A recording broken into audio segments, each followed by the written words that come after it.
The Books of Enderal, The Life of Torgan Whispertongue, Volume 1. Pathless. The life of Torgan Whispertongue. The man's lifeless body laid next to my feet. The faint light of the moon gleamed silvery and eerily in the deep red puddle underneath him. An odd feeling of numbness hit me the moment in which the dark wafts of mist in my head dispersed. It somewhat equaled the paralysis one feels when standing in front of the love of one's life and being unable to move a single muscle due to overexcitement. It's just that this numbness was more brutal, more ravenous, and all-consuming. I vaguely remember how my view slowly wandered down my arm. In my hand I held a bloody fist-sized stone. Pieces of what had been beaten out of the young man's head were still stuck to it. And once more a feeling of numbness hit me. In that moment I had lost all memories of what had transpired just a bit earlier. Certainly I have gotten my memory back by now, but even years after that event I was still searching for it futilely. This man was dead, stone dead, as dead as possible. Even deader than a lost one, though those creatures nonetheless walk the earth even in their state. There wasn't a soul in sight in the whole park, no oddity, considering the late hour. The weight of the bloody stone in my hands seemed to get heavier and heavier the more the horrifying truth entered my mind. Soon it was so heavy that I found it impossible to hold on to it. I had to let go of the stone. Was it possible? I was a murderer? The facts supported no other conclusion, and although my reasoning was clouded greatly by the glimmer-cap dust, I could still arrive at the conclusion in my delirium. I, Torgan Whispertongue, whose dream it was once to reach for the stars, to accomplish what nobody had ever done before, was a killer. I went too far, to the edge of the world and beyond it, inside the most shady ravines and recesses of Vin. Following the numbness, a wave of pure panic struck me. They would pursue me. They would imprison me, or even worse, hang me. That would serve me right.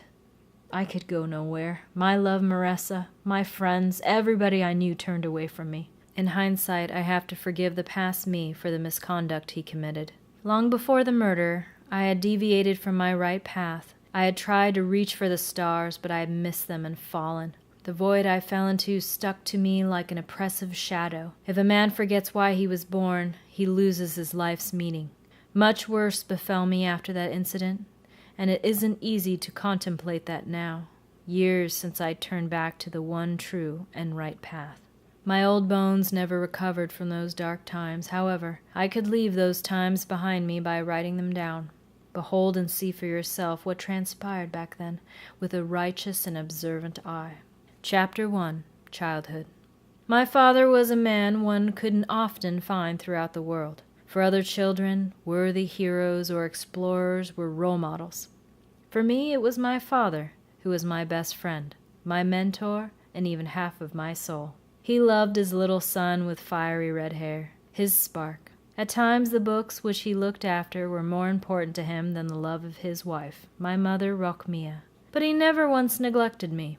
As a librarian, he wasn't one of the wealthiest citizens of Ark, but he knew how to feed his family and had a way with saving money. He taught me the fine arts of reading and writing, the talents which separated a knowledgeable person from a mere peasant. His passion for sciences and the analytics which aimed to research magic in all its facets aroused my desire to study these areas, even though they were eyed skeptically by the common people. As a child, I had dreamed of becoming a member of the Holy Order. A man who comprehends the secrets of the world and is respected. I wanted to get rid of my life as a mere nobody and become somebody of distinction. What sheer irony of fate that struck down my father. In life, days may be good or ill. The illness, though, I saw coming just once and it never left. It stayed. Before I had even seen the 8th year of my life, I had to witness how books which he nourished and cherished became his bane. Between the yellowed pages of a weighty tome, an edition which he had bargain hunted from a merchant and presented to my mother and myself with his head held high, a fungus had lodged itself. It infected him like a crawling parasite and drained him from the inside out. The death caused by this sort of fungus is so slow that you only realize it once it's too late. In my opinion, it's one of the worst kinds of death, especially if you consider how it desiccated the face of my deceased father until his bare bones showed. My path consecration had some devastating and far-reaching consequences for my young self. How much I had hoped that Malthus would lead me on the path of the sublimes, so that I would have at least a small chance of joining the order. I was praying every night for this opportunity, in turn putting all my hope in the hands of our God. In the end, the destiny he chose for me was entirely different. The same literate path as my father's was intended for me. You may think that this is a logical consequence. A son inherits his father's path. That seems reasonable. For me, it was the biggest possible disappointment. It was surpassed only by another dramatic experience in my childhood, one which mustn't be omitted here, as it was the cause of my inner corruption. For a long time, my body would convulse whenever I thought back to the following hour. In old age, the intensity of such memories strongly dwindles, which is grounded in seeing the world through different eyes. An incredible impudence, nothing more, happened on that late, cold evening of arrival. My mother and I were having supper just when we heard somebody knocking at the door of our house. As my politeness demanded of me, the albeit small man of the house, I got up and opened the door. A tall, haggard man in red garb stood in front of me. He was Yegar Sevenstroke, according to his path a priest in the temple which my family and I visited often. He was often called the father of the weak and the manufacturers, as he cared the most about the concerns of those who needed the most help. To me it always seemed as if he wore a mask above his skinny, skull-like face which hid his real appearance. Yegar Sevenstroke held a great reputation everywhere in Ark, but even more so in our neighborhood. He had supported my mother when she was grief-stricken over her husband's death.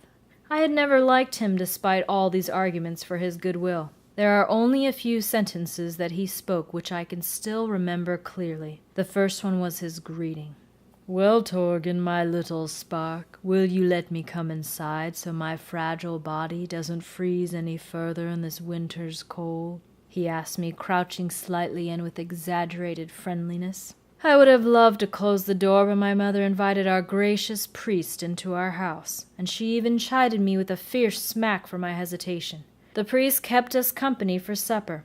I barely listened to his sharp tongue, but I felt as if I could see something terrifying in his eyes while he was speaking to my mother, a hidden and glistening greed.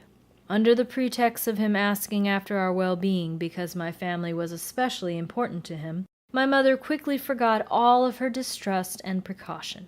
He directed the conversation towards my father while we ate. My mother always kept me out of everything concerning her dead husband, so she discreetly, but at the same time firmly, sent me out of the room.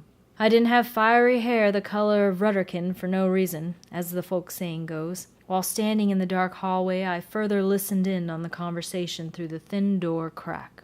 For a good while it seemed to me as if he dealt with my mother in an underhanded manner. When she tried to give him another ladle of stew, it happened. With a pounding heart, I saw how the priest stood up from his chair and walked behind my mother. Disaster was imminent. As she turned around, she became frightened by the short distance between them. She gave him the bowl. He, however, immediately put it down on the table. "You are beautiful, my dame. Why aren't you searching for a new man to be at your side? I am sure that every gentleman would love to be there." That's roughly how he expressed his desire for her.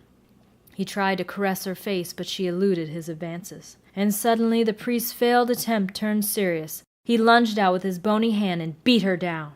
The animal, his true face, revealed itself. He dropped all pretense.